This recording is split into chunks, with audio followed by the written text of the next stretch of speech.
In that same LA Times article, George, the writer says, Martin, and this is, I wasn't going to go here, but you mentioned F. Scott Fitzgerald and, kind of a bobblehead for Gatsby. Martin transports us back to the halls of power, and that's why A Song of Fire and Ice often feels less like a fantasy saga and more like Doris Kearns Goodwin's Team of Rivals. How much has history influenced your writing in this series? Well, it's influenced hugely. I mean, history was my minor in college. I've always loved reading history, particularly medieval history, but I also read a lot of ancient history and occasionally other periods. It's especially cool to read history about countries and times that I know nothing about, rather than the same old stories that we're taught all through high school and college and such.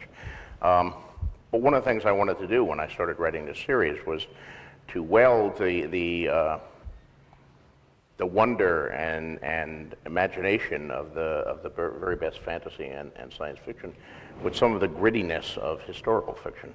In addition to history, I read a lot of historical fiction. And for me, it fulfills some of the same stuff that fantasies. Takes us to another place, another time, a place where mores were different. And yet in historical fiction, there's a sense of realism that I found very attractive.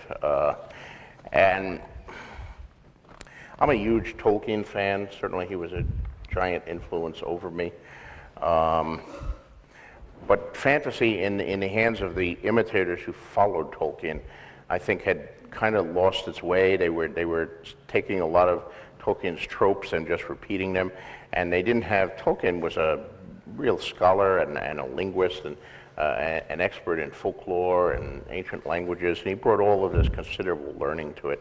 That wasn't true of the Tolkien imitators. They were taking just the broadest, castles and knights and dark lords and stuff from Tolkien and producing this stuff that seemed to be set in the Disneyland Middle Ages, rather than anything approximating the real Middle Ages.